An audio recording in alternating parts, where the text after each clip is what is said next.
seguir de modo cruel, con la infamia por escudo, difamando a los barbudos, y en eso llegó Fidel. Y se acabó la diversión, llegó el comandante y mandó a parar. Y se acabó la diversión, llegó el comandante y mandó a parar.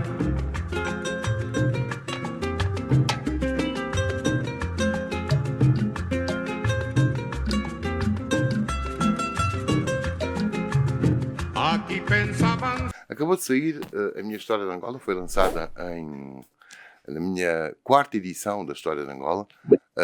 Foi lançada em Lisboa, na UCLA, no passado dia 7 de novembro. Ela em breve chegará a Angola também, tenho a certeza, se é que não está já a chegar, e também está disponível em e-book. Bom, este programa de hoje está certamente a passar no dia 25 de novembro, que é uma data histórica para Portugal. Uns defendem que é feriado, outros que não. Seja como for, é sem dúvida uma data histórica e vem na sequência, cronologicamente, está muito próxima no tempo, em dias, digamos, do dia 11 de novembro da independência de Angola, que foi motivo do nosso episódio anterior. Pode ir ver. Teve muitas visualizações, mas não é demais ver outra vez, ou quem não viu, ver agora. Visto que eu hoje vou falar um pouco da continuidade do que se passou nos meses seguintes a 11 de novembro de 1975, em Angola, e vejamos se Portugal teve ou não alguma intervenção aí. Estou a dizer isto porque, desde o último episódio, recebi muitas mensagens de pessoas a dizer, sobretudo pessoas residentes em Portugal, outras que viveram em Angola em tempos, que eu devia ter falado também da responsabilidade portuguesa pelo processo de descolonização de Angola, nomeadamente de nomes como Rosa Coutinho e outros. Ora bem, o que eu tratei foi apenas a partir do dia 11 de novembro. Nessa altura, portanto, o exército português saiu de Angola no dia 10, retirou, não é? É conhecido. A situação em Portugal era verdadeiramente conturbada. Enfim, evidentemente já tinha caído o governo de Vasconcelos, mas continuava ainda o PREC, digamos. Já era vigente o 6º governo provisório de Pinheiro de Azevedo. O Partido Socialista, liderado por Mário Soares, já tinha um peso muito grande nesse governo. Logo a seguir o PPD e apenas com um deputado, o Partido Comunista. Às vésperas, poucos dias antes de 11 de novembro, houve o famoso debate entre Álvaro Cunhal e Mário Soares, onde num determinado momento se falou da questão da independência de Angola. Álvaro Cunhal, aliás, do Partido Comunista, manifestou frontalmente, como pode ver-se, que Portugal deveria reconhecer apenas o MPLA. No caso de Angola, a situação está bastante prejudicada porque o processo não foi idêntico ao processo seguido nos outros casos e porque houve ilusões, pelo menos é o menos que se pode dizer, em relação à possibilidade de um entendimento entre movimentos que não representavam igualmente o povo angolano. No entender do Partido Comunista, há um movimento que provou, através da sua luta, ser o legítimo representante do povo angolano, ser um movimento que se bateu pela liberdade e pela independência do seu país. Foi o MPLA. É o único partido com quem o Partido Comunista tem tido ligações e contactos, com quem tem relações de solidariedade recíproca e pensamos que o MPLA é, na verdade, o legítimo representante do povo de Angola. Temos reservas muito fortes em relação ao FNLA, que não nos parece ser uma formação que defende os interesses do povo angolano e os interesses da independência desse povo. Em relação à UNITA, há também reservas conhecidas e, portanto, pensamos que a solução do problema angolano deveria ser, no dia 11, a entrega, a transmissão dos poderes ao governo formado na base do MPLA e de outras forças que quisessem participar com o MPLA nesse governo. Portanto, pensamos que no dia 11 essa deveria ser a solução. No dia 11, a ser transmitidos os poderes ao governo que se forma em Luanda na base fundamental do MPLA e daqueles que com ele se associarem na formação desse governo. Já Mário Soares entendia que, no caso de Angola, havia 3 movimentos e, portanto, Portugal não poderia ser parcial, não poderia reconhecer apenas um. O interesse nacional português é no sentido de evitar, primeiro, um conflito armado, em segundo lugar, a internacionalização desse conflito. O Estado português comprometeu-se nesse acordo.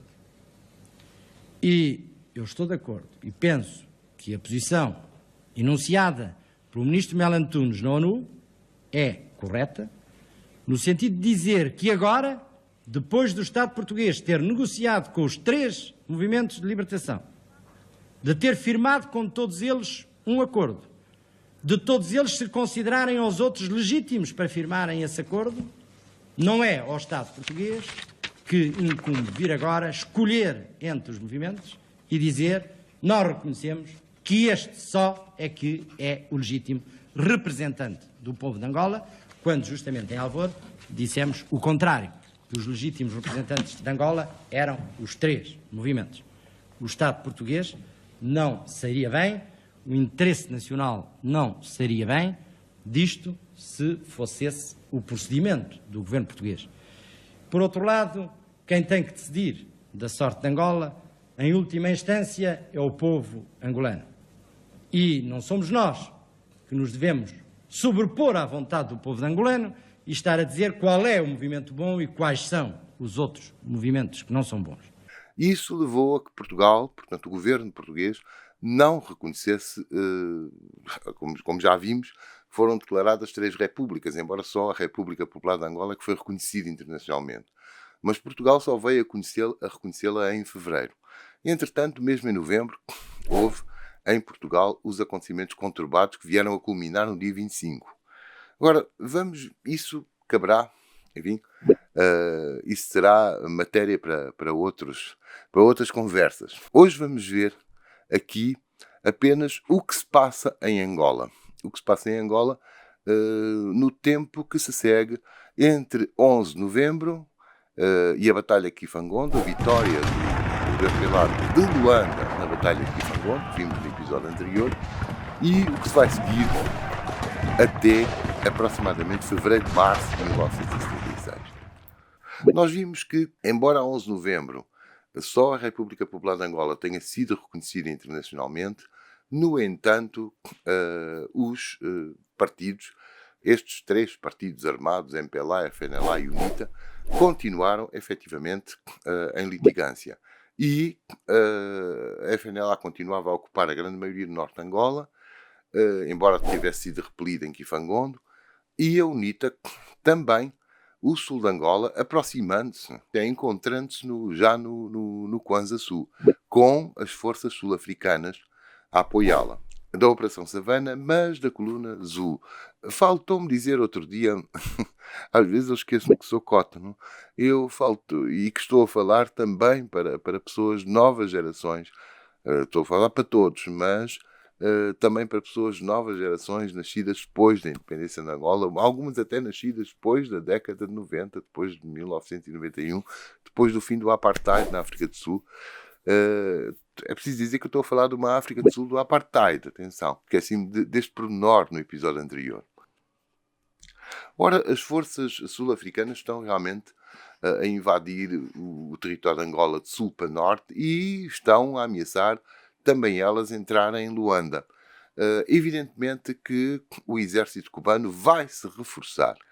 Desta vez, a chamada Operação Carlota, que consistia numa ponte aérea que transportava material bélico, sobretudo soviético, de Cuba para Angola, desta vez vai desembarcar já diretamente no aeroporto 4 de fevereiro. Portanto, no aeroporto de Luanda, chamado 4 de fevereiro, a partir daquele desembarque de 4 de fevereiro de Agostinho Neto, neste mesmo ano, até 4 de fevereiro de 75. Chama-se Operação Carlota porque 2 anos antes, Fidel Castro, aliás, uma figura bastante popular em Angola, até chega a ser cantada em Angola, não é? Por exemplo, numa canção da Belita Palma, não é? Fidel Castro, o presidente de Cuba, o líder cubano, ele tinha 2 anos antes, em 1973, comemorado o centenário de Carlota. Quem era Carlota? Quem era a Carlota? Aliás, ele tinha comemorado os 130 anos da revolta da Carlota. Quem era a Carlota? A Carlota era uma escrava, ou uma escravizada, como agora se diz, que 130 anos antes se tinha revoltado ainda contra uma Cuba colonial espanhola. Não? Como já naquele tempo a Angola simbolizava um ponto de origem da maioria dos escravizados para o continente americano, nomeadamente para Cuba, Fidel entendeu que esta operação de auxílio, de solidariedade com Angola, devia chamar-se Operação Carlota. Bem, não sabemos se a Carlota era oriunda do território angolano ou não, mas pronto. Mas Angola já tinha, de facto, um peso muito grande como simbologia durante séculos de porto ou portos de embarque de escravos para o continente americano. A Operação Carlota, que enfim, que se confunde com a presença cubana em Angola, ela vai perdurar até 1991 e será motivo para vermos noutra ocasião, e foi muito além de auxílio militar. Também consistia em ajuda humanitária de médicos, enfermeiros, engenheiros e mesmo professores. Não?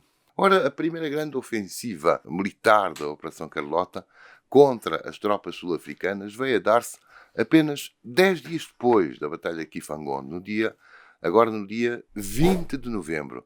A famosa Batalha de Ebo, enfim, sob um destacamento comandado por um oficial cubano, o comandante Raul Dias Argüelles. O comandante Argüelles repeliu, vindo do Akukungo, repeliu as forças sul-africanas na localidade de Ebo. Ebo fica no Kwanza Sul, é delimitada pela Kibala a norte, pela Sela a leste, aliás, de onde vinha o destacamento cubano, pela Conda a sul e pelo território do Ambuim e da Quilenda a oeste.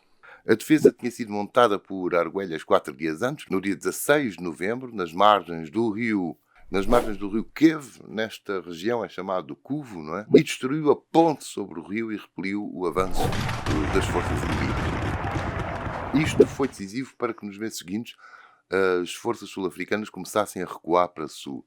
Argüelles viria a morrer pouco tempo depois, atingido por uma mina. No mês seguinte, uma mina destruiu o carro blindado que o transportava perto do rio Masaba, alguns perto de Cambambe. Ocurría el final de la tarde del jueves 11 de diciembre de 1975 en Calengoengo, en la zona de Ebo Kibala, cuando el BTR que transportaba al comandante Argüelles y a otros jefes de una de las unidades que ya operaban en contra de las tropas sudafricanas, accionó una mina y puso fin a los días del singular combatiente cubano, que siempre predicó con el ejemplo y se mantuvo al lado de sus subalternos en la primera línea. O comandante Argüelles ficou realmente consagrado como um herói em Angola. Ainda hoje ele tem o nome de uma rua em Luanda, a antiga Rua Dom João de Castro. Vamos subir aqui a Rua Comandante Argüelles. Raul Dias Argüelles foi um comandante cubano que dirigiu a Frente Sul e que, em 11 de dezembro de 1975, ainda só um mês havia passado a independência nacional e nem 4 meses depois de ele ter pisado solo angolano, morreu da explosão de uma mina antitanque junto ao Ebo, no Kwanza Sul, cuja batalha ajudou a travar o famoso batalhão Búfalo sul-africano que queria chegar a Luanda. Tinha 38 anos.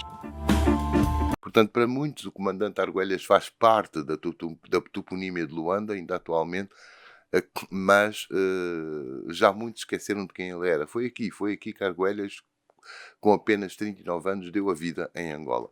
Evidentemente, dentro de uma guerra civil em que angolanos lutavam uns contra os outros. A 27 de novembro, portanto,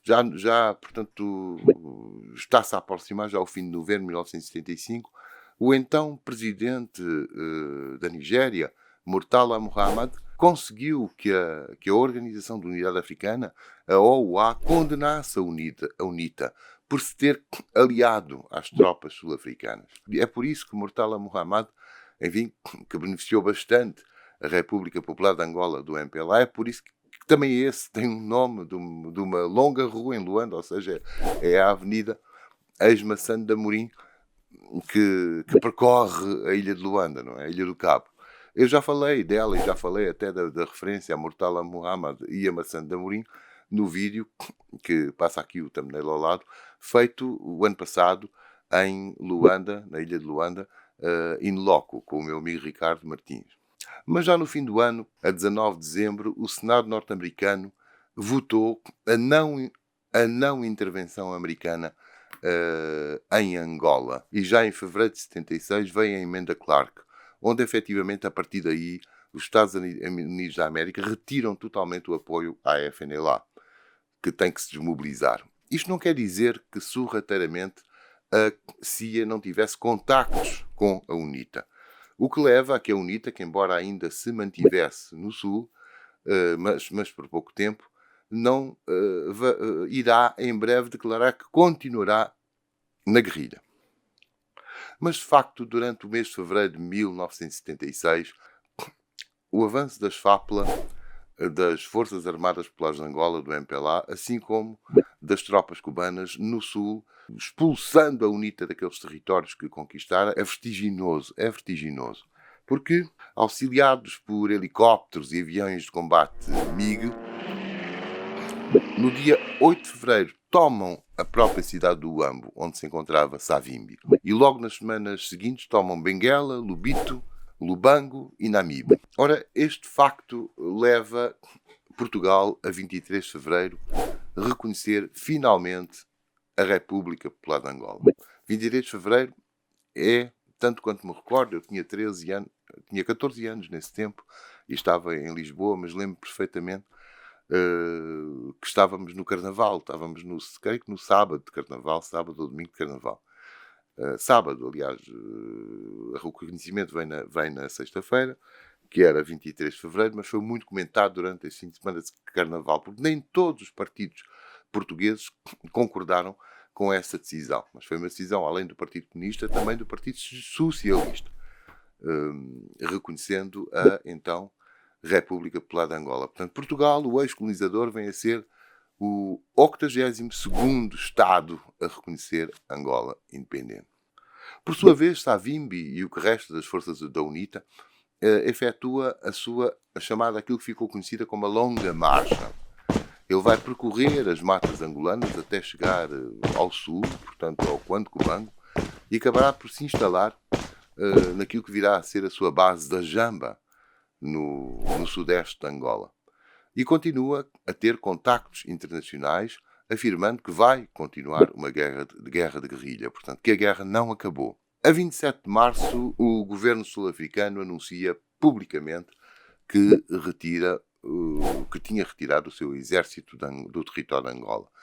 É a partir de aproximadamente 27 de março, que uma historiografia, uma simbologia angolana, agora construída por quem governa, ou seja, construída pelo MPLA, que é o partido do governo, e que se vai confundir doravante com o Estado angolano, com o Partido Estado angolano, é a partir daí que se cria a simbologia do chamado Carnaval da Vitória. Agostinho Neto, que era um homem laico, ateu, embora de formação protestante, enfim, não quis determinar que Angola fosse um Estado laico, não tivesse feriados religiosos. E o Carnaval é uma festa religiosa, uma festa cristã.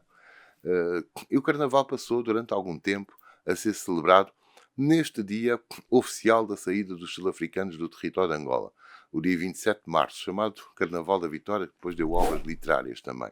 Embora as pessoas também celebrassem os dois carnavais, digamos assim. E a partir daí vem também todo um discurso em torno de uma chamada Segunda Guerra da Libertação. Ou seja, se tinha havido uma primeira Guerra da Libertação, a guerra pela independência, a guerra contra o colonizador, contra o exército português, agora teríamos uma Segunda Guerra da Libertação, ou seja, contra as invasões sul-africanas, que supostamente terminaria aqui, no dia 27 de março. Inclusive, até nós podemos ver ou durante algum tempo, pelo menos até 1991, até à revisão constitucional, nós podíamos ver, talvez ainda se encontre em alguns lugares de memória desta construção histórica, nomeadamente, durante muito tempo, um tanque de guerra capturado aos sul-africanos esteve na Praça do Quinaxis, no lugar da antiga Maria da Fonte, por exemplo. Então, temos esta mitologia da Segunda Guerra de Libertação. Mas será que a partir daqui se iniciou uma Angola em paz? Não, nem por sombras. Já vimos que os primeiros tempos do governo de Agostinho Neto depararam-se com muitas dificuldades. Até já fiz um episódio, até uma live sobre o assunto. E o que é importante deixar aqui claro, a guerra civil ia por diante. Eu ia dizer que a Guerra Civil tinha começara. Já tinha começado antes. Porventura até já tinha começado durante a própria Guerra de Libertação, durante a própria Guerra de Independência. Mas agora ela vai acender-se. Possivelmente tornaremos a falar dela, sem dúvida nenhuma. Então, até à próxima. Estamos juntos. Fidel de Castro, tu musakirila kebie, Fidel de Castro, tu mwendese zebu isuche, Fidel de Castro, tu musangulango mure, Fidel de Castro.